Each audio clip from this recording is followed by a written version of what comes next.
Bonjour et bienvenue sur commentphotographier.com.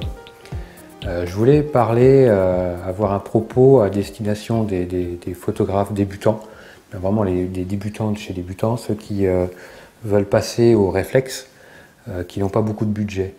Je reçois énormément de mails dans ce sens de personnes, jeunes, moins jeunes, hommes, femmes, peu importe, toutes conditions, qui me posent la question: je veux débuter, qu'est-ce que je dois acheter comme boîtier? Je dirais comme pour le reste, je ne peux pas répondre à votre question, c'est à vous de voir. Prenez un boîtier en fonction de ce que vous voulez faire. Par contre, on va parler plutôt du matériel pour un débutant. Quand vous n'avez pas de moyens, débuter, j'irais acheter un boîtier, les premières entrées de gamme des constructeurs. Quand vous voyez chez un 1100D, un 1100D, chez Canon, vous allez acheter ça neuf avec une optique 18-55 pour moins de 350 €. J'irais idem pour chez Nikon, qui doit être un petit peu plus cher, mais pas de beaucoup. Donc vous voyez, pour à peine plus de 300 €, vous pouvez avoir un boîtier neuf. Même si c'est un boîtier d'entrée de gamme, ça sera un appareil qui vous fera d'excellentes photos. Hein. Ne vous dites pas que vous avez acheté, c'est une entrée de gamme, donc c'est de la merde. C'est pas vrai. Vous aurez déjà du matériel qui sera largement suffisant en termes de résolution, en termes de taille de capteur, ça sera un APS-C. Vous aurez une résolution qui va être, je ne sais plus moi, même à 14 millions de pixels, c'est largement suffisant par rapport à ce que vous voulez faire. Donc voilà. Après, si c'est encore trop cher pour vous, vous avez la solution d'acheter de l'occasion. Ça peut être intéressant. Si vous voulez tâter du réflexe sans être très sûr de vouloir persister dans cette direction, soit emprunter du matériel. Si vous connaissez quelqu'un dans votre entourage, de votre famille qui a un réflexe, demandez-lui gentiment de vous le prêter pour un week-end, que vous pratiquiez avec, voir comment ça se passe, et puis de voir si vous avez envie de persister, de continuer, d'investir ou pas. Vous dire c'est trop gros, c'est trop encombrant, c'est trop compliqué, en fin de compte je préfère garder mon bridge ou investir dans un bridge. Voilà, faites-vous prêter du matériel, ça vous coûtera rien.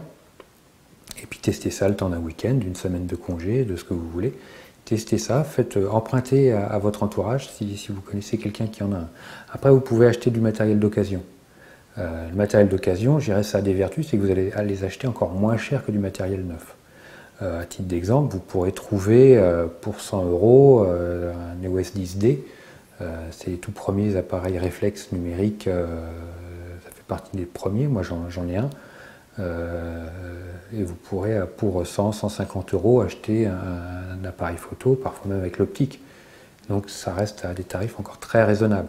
En passant, vous achetez ça sur le Bon Coin, vous pouvez acheter ça sur Price Minister. L'avantage avec Price Minister, c'est que quand vous avez reçu l'appareil, vous pouvez le tester complètement, voir s'il fonctionne comme il faut, si c'est conforme à ce que vous avez commandé.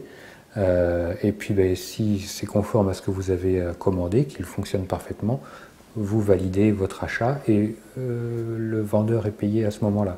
Parce que s'il y a le moindre problème, il vous dit non, en fin de compte le matériel ne marche pas, c'est renvoyé au vendeur, votre argent vous est rendu, il n'y a aucun problème là-dessus, c'est très clean. J'ai déjà fait quelques transactions sur Price Minister, ça c'est très bien fait. Vous pouvez voir aussi sur eBay.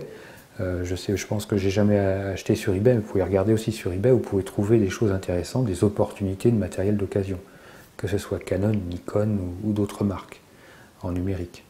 Donc voilà, il y a toute possibilité pour un amateur débutant qui ne connaît pas grand-chose en photo pour avoir un réflexe, je dirais, à toute gamme de prix.